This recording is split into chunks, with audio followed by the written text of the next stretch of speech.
And we're live. Hello, everybody. We are live for Series 5. Huh? Hey, rhyming. Yeah. Now, can I sing this? Because there's a song I want to sing right now. Can I sing this is such an ominous opening to anything. What can you say? It's not the most ominous question. It's like, can I show you what's in my pocket is a more ominous question. Can I sing this is unprompted is just about up there with can I tell you about the Lord and Savior Jesus Christ? So what can you sing, Emerson? That was not what I wanted to sing, but when you said that, what can you? Yeah. Okay. Do.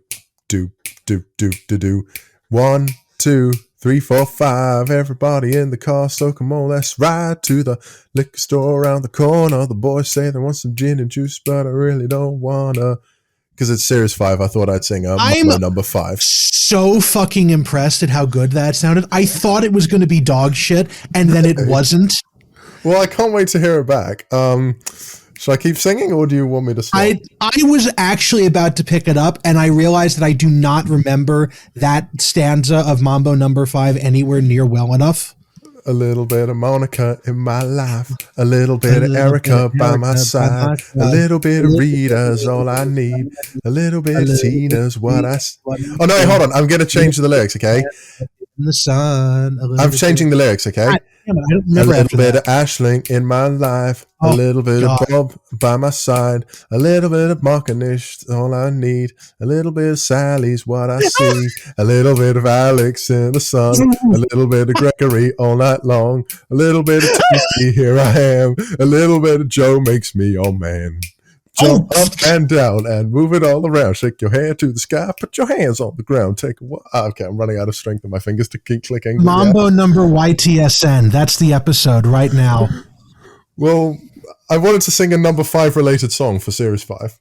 I'm going to hand it to you right. That went so much better considering that you dropped that on me completely unprompted.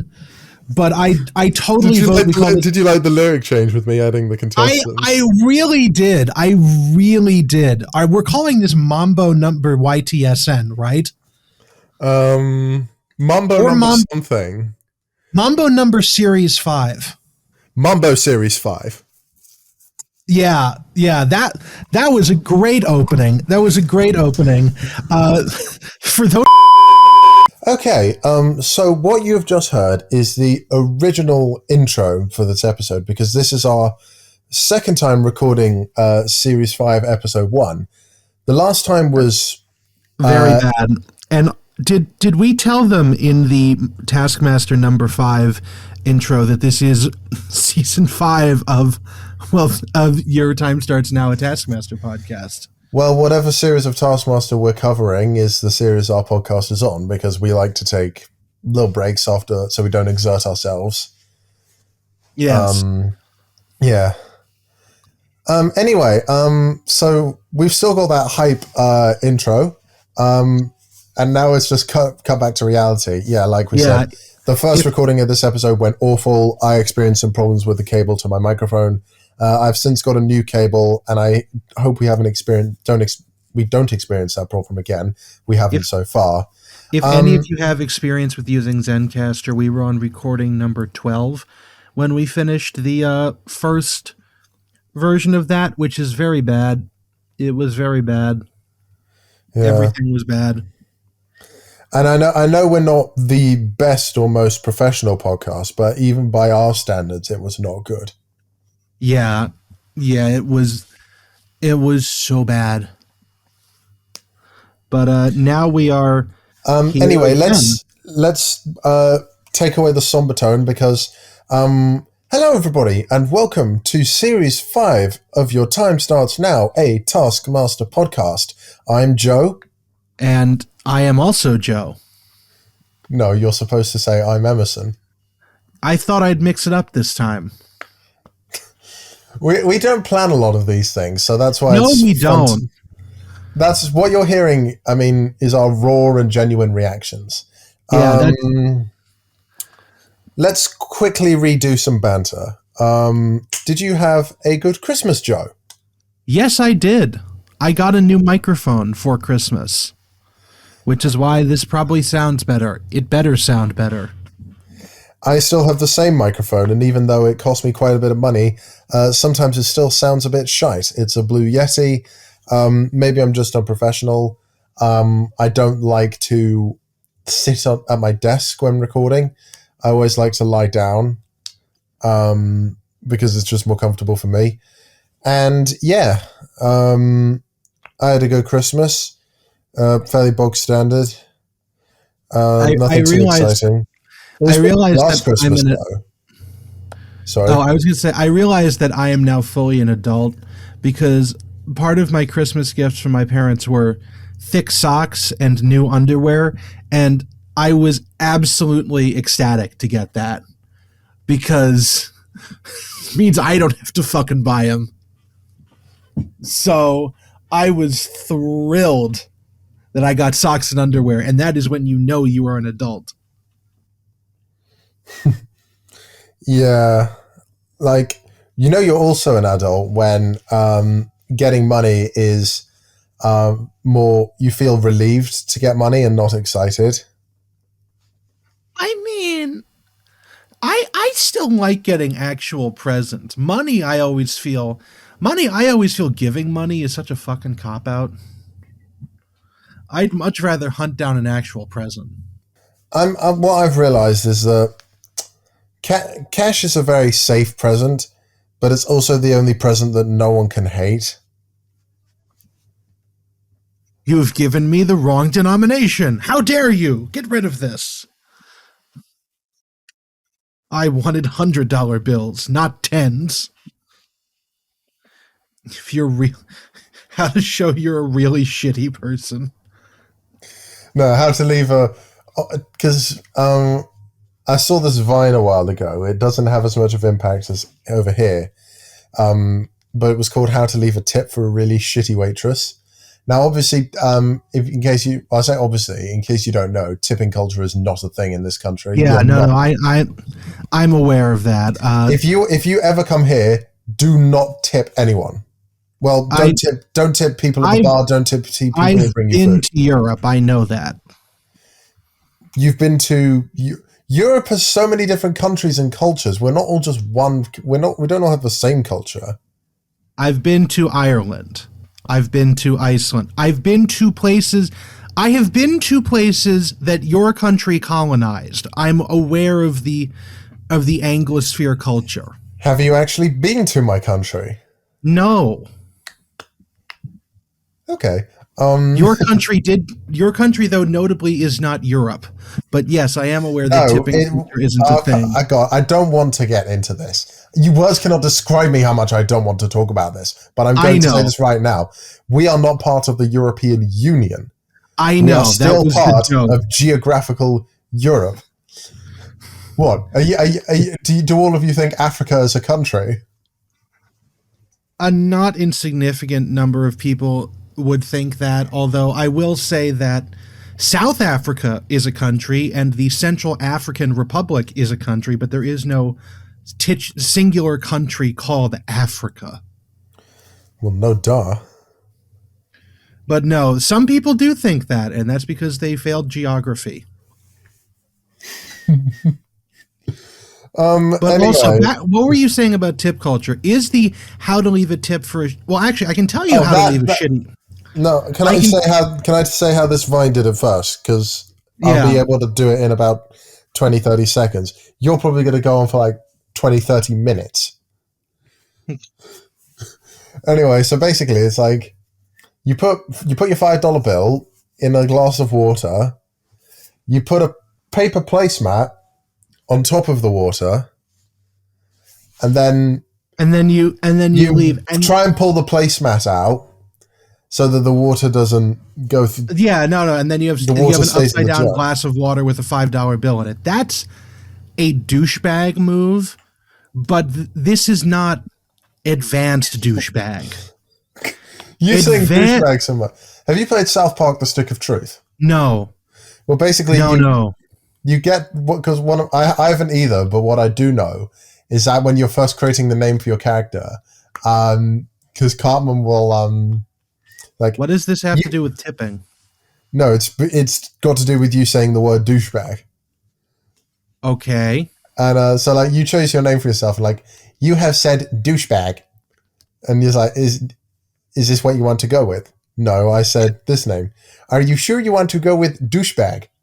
No, I want this name. All right, douchebag it is. And then you're just referred to douchebag as the rest by You don't get as to douchebag. accuse me of going on tangents when you just did that.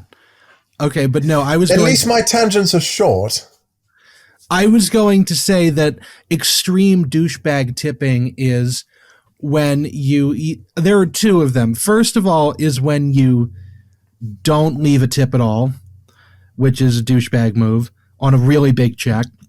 Second of all, is what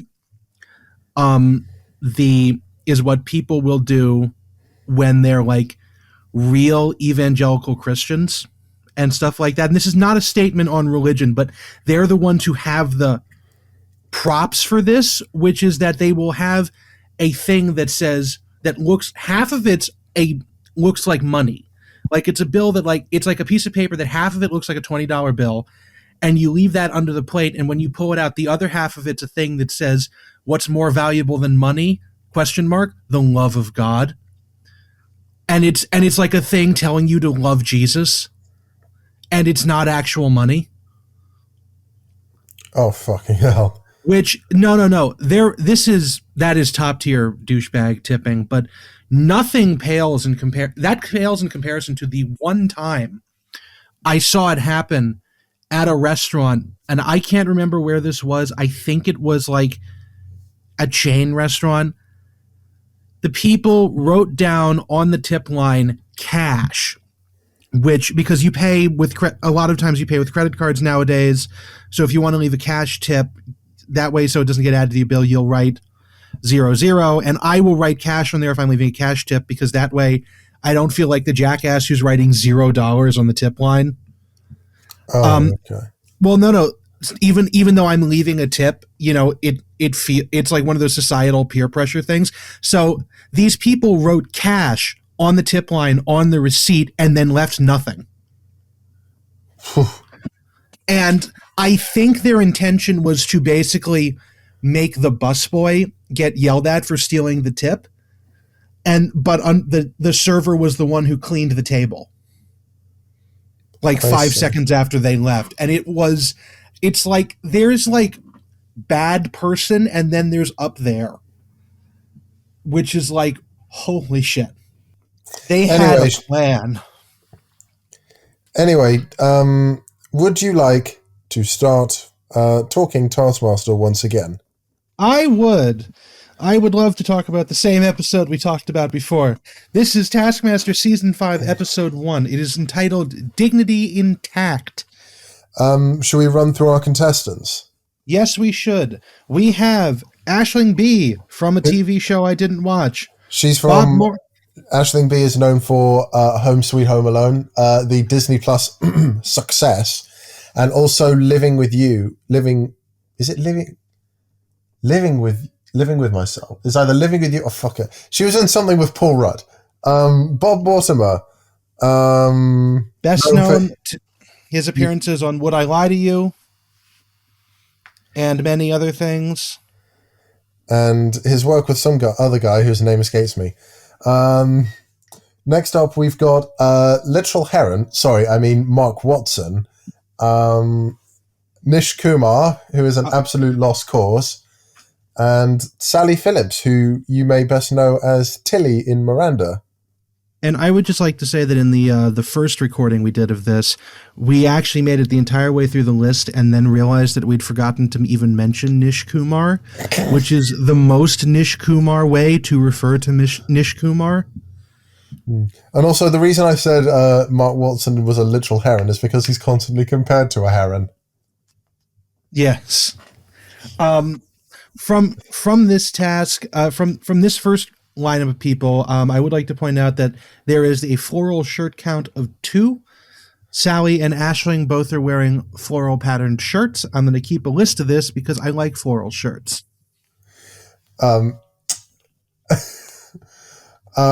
reminds me of a Would I Lie to You segment where a woman who worked, I guess, who was a woman who worked in the fashion industry, said, something about, I don't tend to trust men who wear floral shirts, or something like, I don't think men who wear floral shirts are particularly intelligent. Either way, Lee Mag, who is one of the regulars on Would I Lie to You, was wearing a floral shirt at this time. So it was funny. Oh, yeah. And then he brutally roasted her. Oh, yeah. No, I would too, because Lee Mack is incredibly quick on his feet on Would I Lie to You. Yeah, Lee Mack is at his best on Would I Lie to You. We'll save our talk for Lee Mack when we get to his series, which is admittedly in 6 series time. So, yeah. But yeah, I do like Lee Mack, even though he sadly didn't end up being the star of the series for me. But anyway, so obviously our Taskmaster is Greg Davis and little Alex Horn have returned. You could have thought that was Greg saying it, couldn't you? No. Really? No. You don't have the accent. Let me try. Should I try and do my impression of Greg? No. Okay. I know what. We'll save it for the series finale. Okay. Or Champion of Champions, whichever the one of the two. We can. Yes. Oh, also, I've realized there was someone I would like to give a shout out to, but I want to get the name right, so I'm going to do the shout out midway through the episode while Joe. So I can find the person's name while Joe is talking about a task, and I can just go off and search for it. But there is a very specific person I want to shout out, and you will all know why. Okay. Anyway, so the banter. Alex has abandoned his diet. He was on the no solids or liquids diet, just feasting on gas. And now he's back to eating cocktail sausages and 2 packs of Imodium a day, which is very... How are you still alive, Alex Horn? Thankfully, it's just comedic banter. I'm not sure if this is going to continue through this. I'm not a huge fan of this sort of like Greg is faintly cruel, is like very overtly cruel to Alex sort of banter. It's not my favorite thing, and I'm not sure if that's just me. It could partially be to, or not you, but maybe partially due to the American sense of humor. Yeah, actually, I was thinking, of a sitcom in comparison, if you think of a show like Friends in comparison to something like The In-Betweeners. No, actually, I know exactly what you're talking about. I was actually thinking when we talk about Taskmaster USA, is one of the reasons why I think that didn't do that well is because they had Alex as the Taskmaster's assistant on it. Yeah. Because when we had Spelvin on, we talked about who could potentially be on a Taskmaster US episode. If you want to share us who you'd like to see, please email us at ytsnpod@gmail.com. Or leave it in the comments of the YouTube video that we have at Your Time Starts Now, a Taskmaster podcast. Or send it to us by Morse code. Or throw a brick through Emerson's front window. Anyway, I will shout out this person now because I can't really wait. I would like to give a shout out to Will Perry's Productions for uploading all of Taskmaster US to his YouTube channel. Oh, great. So you can watch it then. That's great. I can watch it without having to illegally pirate it. I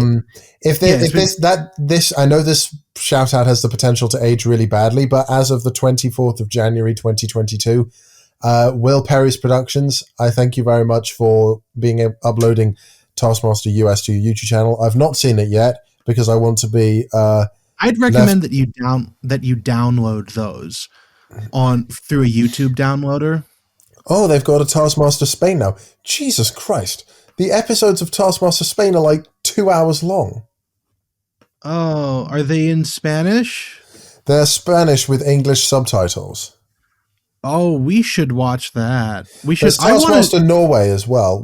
We can't cover all the Taskmasters or else we'll... Yes, we can. It'll just take us 10 years. I feel like we'd have to start a Patreon and get some money for it. Because I do not have that sort of motivation to do it for free. Yeah.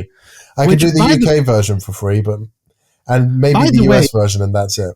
if you have a desire to give us money for this, or if you don't have a desire to give us money for this, please do email us at ytsnpod@gmail.com, because either way, people listen to this, I've been assured. So I kind of need to know, we kind of want to know what your guys' thoughts on us doing a Patreon or anything sort like that is. I'm just going to ask you right now. Do you want to do the prize task or the next task? I did the prize task the first time we did it, so I figure Okay, we I should. just wanted to make sure if you still wanted to do it. Anyway, the prize task, Joe, please. I mean, if you want to do the prize task, I'm not fussed. do you want to? No, you can. It's fine. Okay. So the prize task is bring something that makes the most excellent noise. And of course, everybody brings in just terrible, terrible things. And also, Mark Watson brought in something that's good. So, Aisling brought in a rave horn, which is specifically like an air horn that one uses at a rave. Greg likes this because No it shit, reminds him Sherlock. of being in the 1980s, and it makes loud noises and he likes that. Following that up, Bob brought in a it's a small rubber cylinder with a metallic end that it's supposed to be a bird call that makes the noise of a blackbird. This is, however, not really obvious that it is in fact a blackbird call. So little disappointing, but Greg does make the point to not fault Bob for this. It is the device's fault. Then we have Mark Watson, who brings in a woman named Catherine. Who is an opera singer.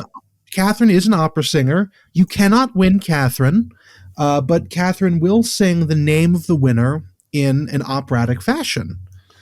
Then Nish Kumar brings in a CD of, now that's what I call Nish's Laugh, which is a repeating loop of Nish's Laugh. And it's it's as annoying as it sounds. It is a deeply unpleasant sound and would actually be a better youth disperser than the thing that Sally Phillips brought in, which is a youth disperser called the Mosquito. What a youth disperser is it plays a sound that is deeply unpleasant to people under the age of 25, because around that age, your mileage may vary. The ears of people start to change about what higher frequencies they can pick up, and younger people are more likely to hear this incredibly high-pitched, unpleasant noise that will make them go away from the machine. It's an anti-loitering device that I don't like it because it's a very antisocial machine to start with, but also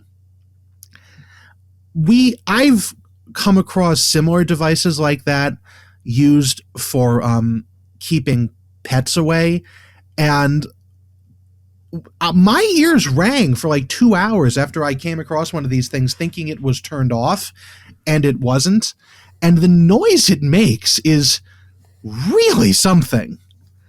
So I really don't like it. And in fact, the show is legally not to play it because it is deeply unpleasant and a little bit age discriminatory. Greg loves it because he hates the youth. Which we have established over and over again. Yes. Naturally, then, the scores from Greg are Nish is in last place, Bob is in fourth place, Aisling gets in third, Sally gets in second, and Mark Watson gets a well-deserved first place. Can I make 2 notes? Yes. Actually, technically 3. The first note is my dad listens to this podcast, and he told me that we tend to interrupt each other a lot, which is kind of hard. We don't do this with our cameras on, because we don't really want to have to stare at each other's ugly faces for Hey, God knows I'm how long. fucking gorgeous, I'll have you know. Well, hey, I took I took you down with me because I said we don't have to stare at each other's ugly faces. I know. So in insulting you, I also insulted myself. But so yeah, that's a suggestion which we might try to follow up on, but no promises. Hi, Mr. Emerson's dad. I've noticed we've been talking over each other since literally the first episode. It's hard to stop. Yeah, true. Second, the laugh that Nish records for his loop recording is a laugh that he actually does, I think, at some point later in the series. I can't say the exact moment for sure, but I do remember hearing it on a rewatch of the series not too long ago and thinking, wait, that is Nish's laugh. And the third note I want to make... Sorry, yeah? I was going to say, no. I did actually read in the comments on Reddit or YouTube ages ago. I think it's episode 5 or 6 that it's taken from. I don't remember what task, but I distinctly remember at least 2 comments saying that. I could be entirely wrong, though. It's well, not when we get to the one we think it could... We'll keep our ears peeled for it, so when we do hear it, we'll let you know. It's not in this episode, though. Yeah. If you do know, please email us at ytsnpod@gmail.com. And the final note is that at the end of this episode, we will play Catherine the opera singer singing Bob Mortimer's name to the Taskmaster theme song. I tried to combine the words tune and song, so it kind of sounded like racist. Spoiler alert for the end of this episode, I guess. Bob Mortimer does win. I mean, to be honest, this episode has existed for nearly 5 years. Yeah, no, I know. Also, now, do you want to drop the Taskmaster Joe theme so that we can say what I was going to do? Yeah. Next series 6, we're going to update the Taskmaster Joe jingle. But for now, we can't be bothered. Here we go. Taskmaster Joe. So, what I'm going to do is I'm going to put Sally Phillips last. Because I really... The Youth Disperser, it doesn't make a good noise, and it just feels a little bit morally wrong to me. So that one goes last. Nish and Aisling both have deeply unpleasant sounds, but for reasons that are entirely different, and so they both get joint fourth. Bob's device might not sound like a blackbird, but it's still a fun noise. I really like it. So that's in second. And then Mark Watson brought in an actual human being who will perform a task. So this is great. A1, first place. Good show. Indeedly do. I was going to say a Ned Flanders catchphrase, and I thought, do I really want to say that? But anyway, I'm not going to. Indeed. So, the first VT task of Series 5. We are back at the Taskmaster house, everyone's favourite location, and we're in the lab. In the lab, specifically. In the lab, and it's set up like... Actually, to be fair, the lab is always set up like this. It's got the plastic sheets on the wall so that nothing gets dirty, but Alex is just standing there. Everyone walks in. Aisling thought that the plastic screens everywhere and the presence of a white man standing stock still, she thought she had to wank him off at first, and that created an awkward atmosphere between them for the next 4 to 5 months. Thankfully for Aisling, the task was not to wank Alex off, but it might have been a bit what she got might not have been as good as she'd hoped for. The task is give Alex a special cuddle. Oh, fuck off, Siri. Yeah. While he yells at Siri, I will say that there's nothing wrong with Aisling's reaction, but I do think it's very interesting because throughout every series of Taskmaster to date, and I think a lot of them afterwards, we've never had a contestant react in that manner to something like no, like even in the same episode, Sally Phillips just immediately went in the other direction and actually asked Alex if he had a change of clothes. And I can't think of another contestant who has ever reacted like in a way that it's genuinely not like in a way that they thought that something untoward was going to happen, which I just think it's interesting to note because this is, I think, the only time it's happened too, unless something happened in a later season. That because, and I props to Alex for making such a welcoming atmosphere on the show that no one's ever had that reaction before. Because there's nothing wrong with that. I'm very surprised that with all the weird ass stupid shit that Alex makes people do, that no one's ever for like been, I'm not comfortable with this task. Anyway, so first out to give Alex a special cuddle is Nish Kumar. He's covered from head to toe in pillows, and yeah, he looks like he's got a fat suit on. What I love is he also instinctively wanted to get naked when presented with the task. Which Nish reminds me of David Correos from Taskmaster NZ. They're both like chaotic. They're both chaotic failures who are absolute loose cannons. Yeah, Nish has big chaos energy. Anyway, what Nish has to do, because Alex is so much taller than him, is he has to stand on a box, and then he wraps Alex in the blanket, and the cuddle is very, very special. Very special indeed. Yeah. Although Alex says he doesn't like it because the cuddle was too hot and he likes his cuddles to be room temperature. Mm-hmm. Would you have liked to get this cuddle, Joe? I'm going to be real with you. None of the cuddles in this task I would have enjoyed in the slightest, except maybe Mark's. You seem...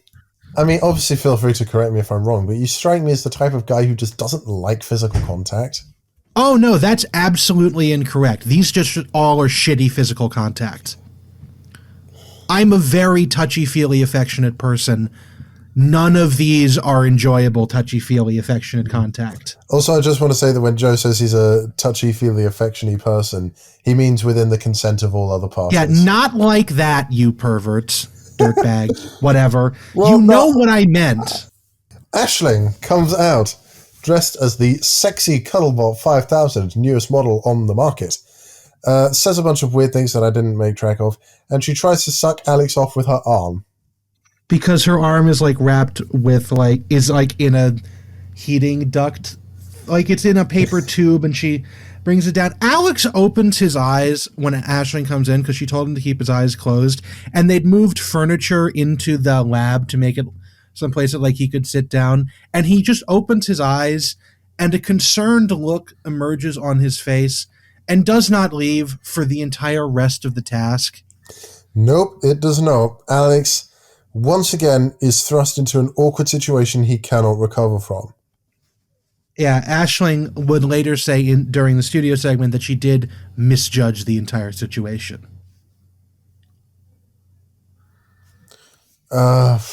Aisling's alert, which I respect, but when she's put under pressure like this, sometimes she can overthink it too much. Yeah. I might be wrong, but I feel like Aisling might be single. It's not a judgment I'm willing to make without knowing her a bit better. Actually, let me Google Aisling B. Maybe it'll say on her Wikipedia page. Keep talking while I do this. Sally, in what might be a special cuddle for the wrong reasons, lies on top of Alex and starts showering with him and food, and the poor man looks so uncomfortable. He gets a bread eye mask, he gets lettuce leaves thrown all over him, and chocolate smothered across him. And if I was Alex, I would be fucking scarred for life. I mean, it is definitely... The number of times Alex has been traumatized with a cake on this show is too many. And also, I Googled Aisling B. I do not know if she is in a relationship, and so I won't comment on that. But, yeah, Sally Phillips definitely goes hard in the opposite direction of Aisling, in which she is going to enjoy herself, even if Alex really doesn't. Well, yeah.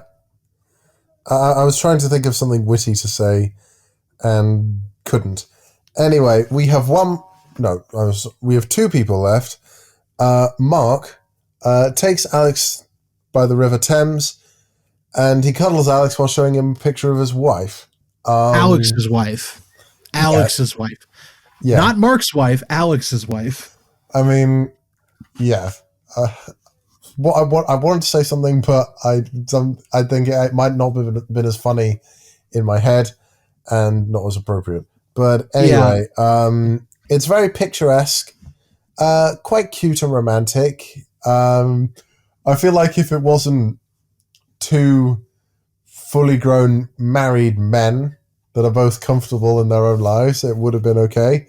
Although Mark and Alex have been friends for longer than I've been alive, so it's also really funny. Really be taken out of context at this point. It's also really funny because they had 20 minutes to do this. It took them almost 15 minutes to actually get everything out to the bank of the Thames, and so it's a really not lengthy cuddle for the amount of effort put into it.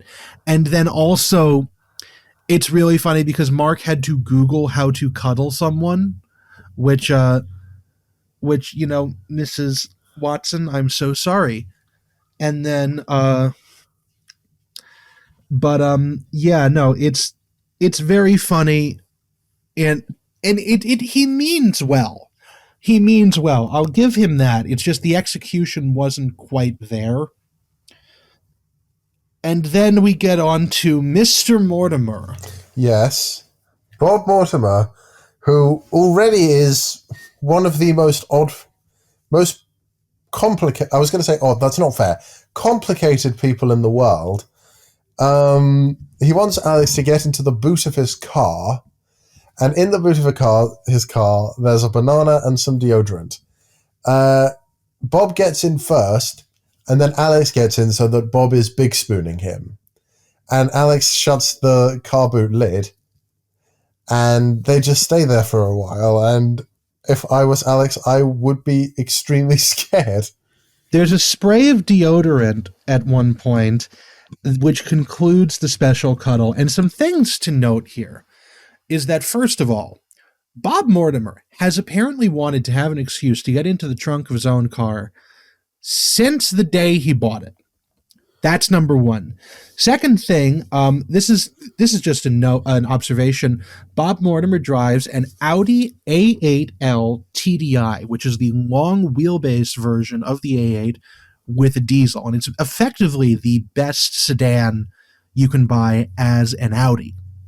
And then furthermore, it took 14 minutes to get Bob's car into position to do the task, because there's 14 minutes showing on the timer when they open up the trunk lid, which you can kind of see because there's a camera that has been placed in the trunk of the car already, although I don't know what exactly it would have seen.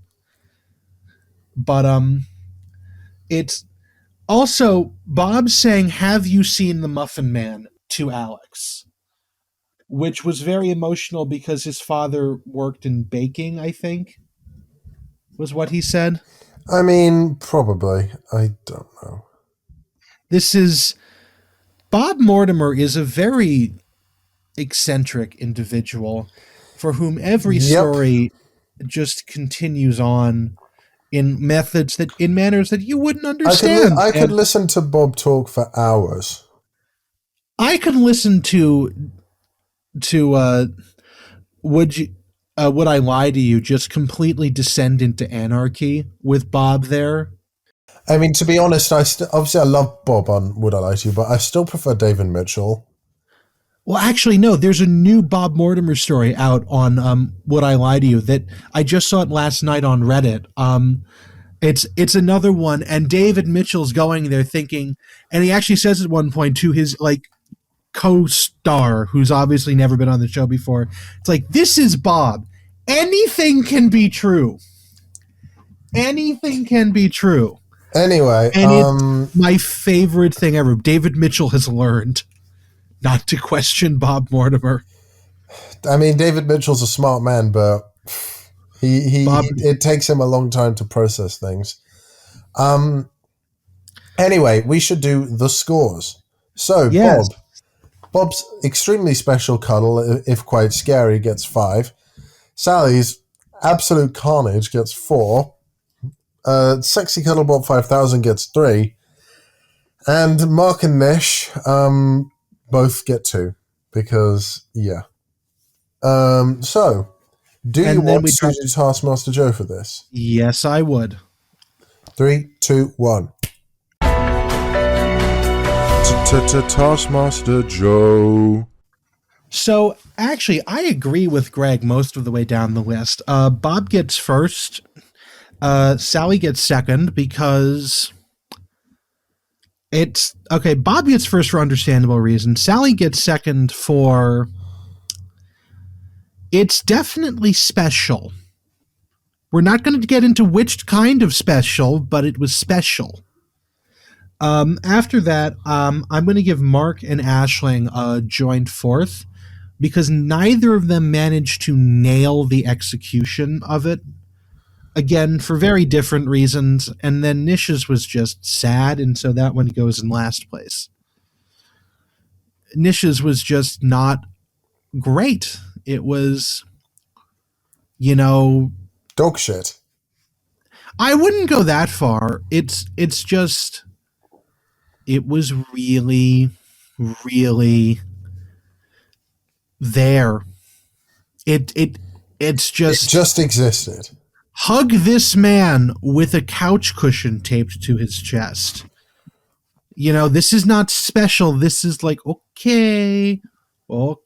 Sally's would honestly go further down there if it wasn't for the fact that Sally was very clearly enjoying it herself. And in my notes, I have, it was very special for Sally. So, that kind of defeats the purpose in a way. A cuddle is supposed to be special for everyone. I get that, but it's one of these things where it's like, I don't know what else to do with that one. It's just, there's so much going on with that one that it's like, okay, we're just going to put that one in second place and not think about it anymore. Anywho, task number 2. This one's for me to do. I love this one. It is so much fun, this one. Task number 2. Get Alex onto dry land as elegantly as possible. Alex must remain dry. You have a maximum of 20 minutes. Alex will hoist the anchor in 2 minutes. Wow. In case you couldn't tell, based off of the fact that I mentioned anchors, this and dry land, this is taking place in a boat. Specifically a rowboat in the middle of a lake in... Where did you say this was, Emerson? You said it last time. They go to Frensham Great Pond in Surrey. Yes, there. Or Sussex, one of the two. Anyway, I get the two mixed up. More likely Surrey, but yeah. Wait, I just want to point out one other thing. So Sally says that Alex looks brown, and by brown I mean tan, and it immediately cuts to Nish. Oh joy! It's like when Greg says in Series 1 that some of the contestants have got extremely angry, and then it cuts to Ramesh. Ramesh, yes. Yes. Then we should also mention that Alex has rowed them out into the middle of the lake before presenting them with this task. They will also be scored on speed and elegance, but this was not said in the task. Alex explained that to them afterwards. And in the boat, there are many different implements, almost all of them useless. An oven mitts, a leaf blower, a frying pan, an umbrella, a canvas bag that has Tasco written on it, which is a nice little pun, an umbrella. No, I said that one already. What else was there? Do you remember what was there? Did you mention the coconut? No. And no, the movie director's loudspeaker. Also, Bob Mortimer had a Satsuma with him, which wasn't mentioned. It's just sort of there in a couple shots. Someone posted about this on Reddit. They're just, much like Mel Gedroit's taking the wax seals off of all of the task envelopes throughout season 4. Bob just has an orange with him throughout most of the VT tasks and some of the studio tasks for no good reason other than a visual background gag. But yeah, so again, a bunch of mostly useless implements that will really not help anybody. The umbrella, more so than anything, everybody tried to use the umbrella as a sail, and nobody got it to work. So, starting off with Aisling and Mark, they both are just sitting in the boat trying to let the wind take them closer to shore as they futz around with the umbrella and stuff, and they drift into reeds on opposite sides of the lake. Yep. Mark is on the left side from the camera's position, and Aisling's on the left. And they both eventually just decide that the best way to do it is to just get out of the boat and walk it to the shore, which is what I would have done from the beginning, actually. I would have just gotten out and I would have just swam or walked and pushed it across. Yeah, I feel like this is one of the sacrifices that you have to make. And some people did. Mark makes a bigger sacrifice than Aisling does because Mark jumps in fully clothed. I don't know if he took his shoes off first, but he definitely didn't take off his jeans, and so he wades up in denim and pushes the boat to the dock and helps Alex get out. Aisling strips off her trousers, which we should note that Aisling's one of the only contestants to have like a character wardrobe for this season, and she's wearing a bright green tracksuit top and bottoms, and she takes off the tracksuit bottoms. Green, most likely for Ireland. Yes, to reveal that she is wearing flower print underwear, and she walks the boat onto shore, gets up on the dock, and then immediately dances around while saying "dignity intact, dignity intact," Hence giving us the episode title. Even though she's a grown woman dancing around in her underwear, that dignity is long since gone away. It took Aisling 8 minutes 22 to complete her task. Mark took 17 minutes and 45 seconds. His excuse for this was that the winds were so strong they almost blew him to France. We should point out that they were on an inland lake. Yes. Following this, Bob and Sally. Again, the umbrella is used to not really any success.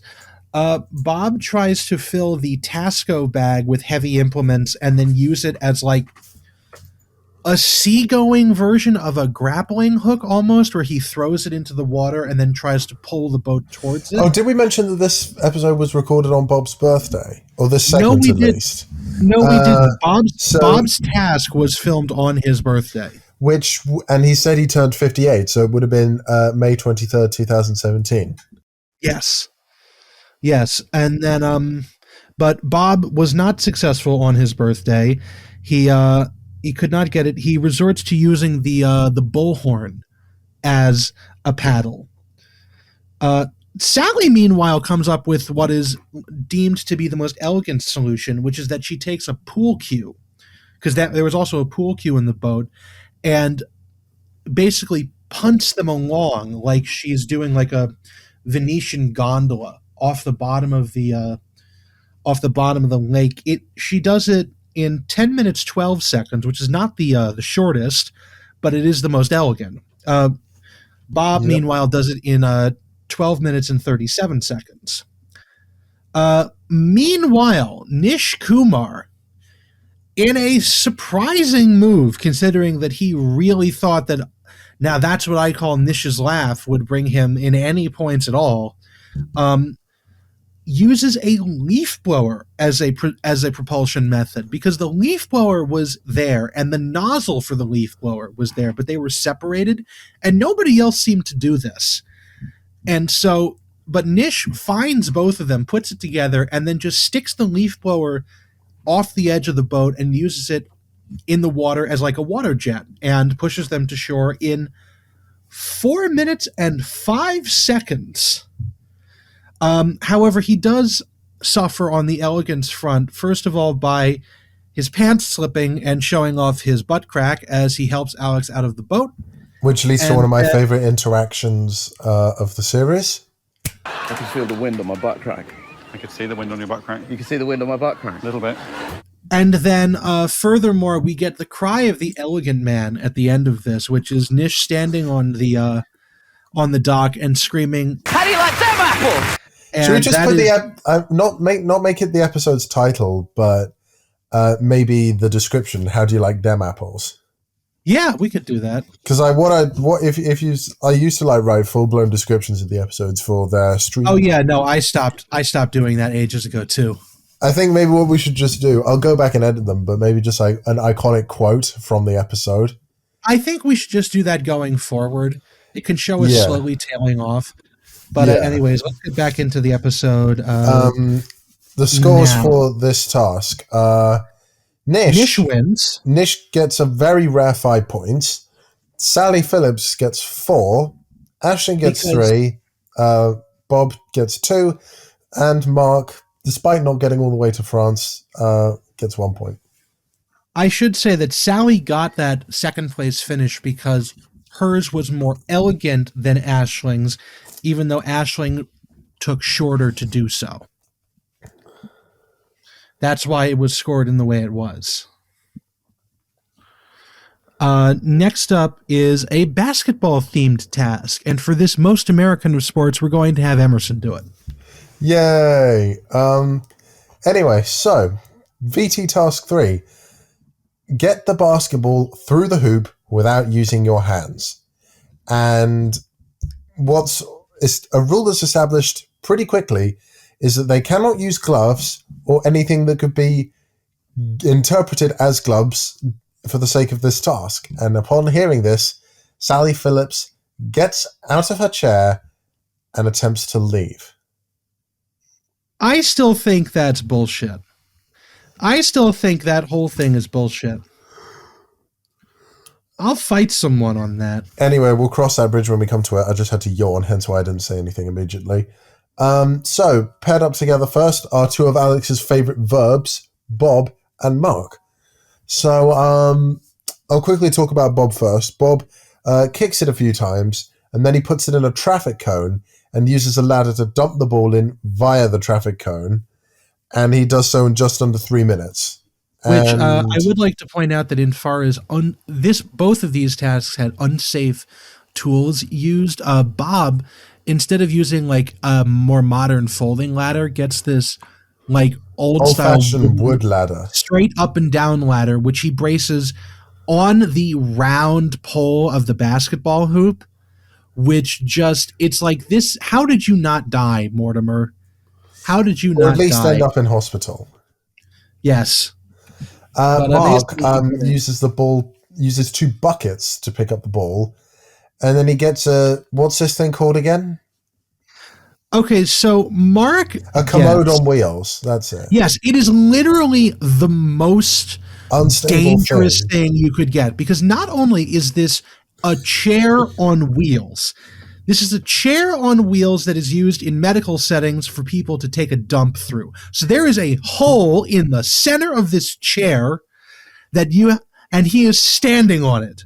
So this is just like going from bad to worse. And again, somehow he doesn't die, but he manages it. And what Greg points out is Mark gets the commode on wheels from the shed, which is also where Bob gets his ladder. And Mark does not think to even attempt to get the ladder. Yeah, this is like, not OSHA approved. More like oh shit approved. I like that. Mark's time is not given, I think. No, it's not. It's really weird. Neither of them are given at the end of their VT segments because Bob does get his time after Aisling. No, Bob's is mentioned later, but for some reason they just sort of cut to Greg going to a commercial break. And so I guess this must have just been an editing error on the part of whoever does Taskmaster, because like they almost cut Greg off they almost cut the section off mid-sentence to go to the commercial break, and then it's just never picked up again. They go straight into Aisling and Sally's section after they come back from the commercial break. Speaking of, Sally uses wellies as... Well, she tries to use leaves first. Well, she uses leaves first, but she ends up using wellies. Gets a chair to make herself taller, just stands on the chair and dumps the ball in using the wellies. In 2 minutes 5, but is DQ'd for using gloves. I think that's bullshit. I think that's utter bullshit. That Sally is DQ'd, because the wording of this specifically says could reasonably be construed as gloves. So there's a couple things to take apart of this. Reasonably and gloves. I would not reasonably construe a pair of boots to be gloves. Although I can understand that maybe hand coverings was more what they were going along the lines of. However, they didn't say that. They said gloves. Gloves are handwear with 5 specific outlined fingers, and more to the point, they're not boots. So I wouldn't reasonably construe them to be gloves, and I wouldn't consider them gloves at all. Therefore, by a very strict textual reading of this, it counts. And it's bullshit that it's not that she's DQ'd, because that's not reasonably construed as gloves. It's wrong. Are you finished? Yes. Okay. It's bullshit. Now, I'm right. You all know it. Also, during this time, they do say that Bob got 2 minutes and 59 during his task. And Aisling, gets 3 minutes 8 seconds, and she shouts, "Come on, Aisling!" Did we say what Aisling did? She got a rake and a crutch. She stands on a. She gets a crutch and a rake, stands on a wheelbarrow, plucks it in. Nothing too special. And now we move on to Nish Kumar. So Nish takes the basketball and he attempts to kick it in. He looks at the hoop, he kicks it, and it goes in. And Nish has a double celebration. He celebrates in the VT like he has just won the lottery. And he celebrates in the studio the exact same way. It is sort of like when, in terms of the celebration, Joe Wilkinson's potato throw. Yeah. And that was such a great shot that we all want to see it again. Can we see that again? And then they show Nish's 52 attempts to get the ball in.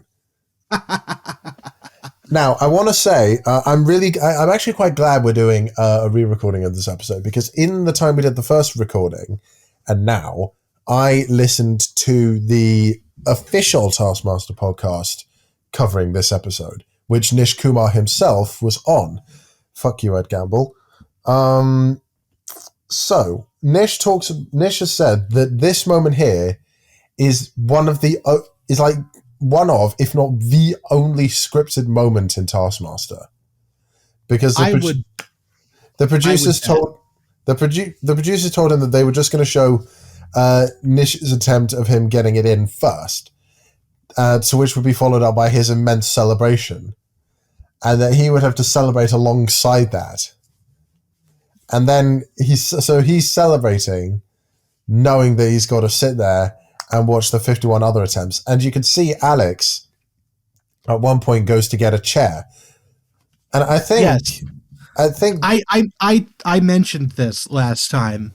It's such a good thing on the part of the camera crew, because during Nish's 50 odd attempts, Alex gets bored and sits down. But in the time when Nish gets it in, they've managed to block the shot in such a way that Nish is standing directly in between Alex and the camera. So Alex can't be seen, so that it looks like Nish did it first try and Alex just not in the shot. It's seamless and it's great. Hats off to the camera crew. Yeah, it's like the under the table clues for the build a bridge task. Yeah, they're all censored at the beginning, but once they're uncensored, you can't unsee them. Yeah. Anyway, scores. I should say this took Nish 28 minutes. I think I told it. It takes Nish 28 minutes and 19 seconds, which you think would land him in last place. But not only does he not get in last place, he doesn't even get just 1 point. He gets 2 points because Sally is DQ'd. Bob gets 5, Aisling 4, and Mark 3. Nish also claimed the ball was racist twice.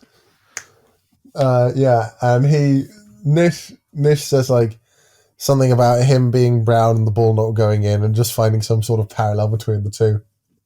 Do we want to just play that soundbite? It's such a good soundbite. Yeah. He claimed the ball was racist twice. You cannot be playing that card during this game. Every time. As I say, I was just seeing the facts as they were in front of me. I am brown, the ball was not going in, quid pro quo, racist ball. And I get I'm playing them slightly out of order, but I want to play this one too. Well. Looks like last in PE, first in being a legend. I love that one. Anyway, so with just the live task to go, it's tight on the leaderboard. Bob's got 14, Aisling, Mark, and Sally all have 12, and Nish has 10. It's anybody's game. Except Nish. Except if there's a tiebreaker task, hang on, no. Nish couldn't win. If Bob would have to come last. Even if Bob came last, one of the other two would come second and they would get 16, and Nish could get 15 max, so he wouldn't win. Anyway, you're to take the live task. Yes. So we find our contestants seated on the stage with bowls of fruit next to them. They're all surrounding a central, I think it's a fish bowl, and they are all tasked with the task is, you may not leave or move your chair. You may not throw your fruit. Fastest wins. You have to get one item of fruit into the fishbowl. So there are also partial pipes and tape and pipe connectors and other such things next to the bowls of fruit. I think there's also billiard cues, stuff like that. And we just see, a bunch of comedians who definitely didn't get PE or critical thinking A-levels, and they are just trying to figure out how this worked.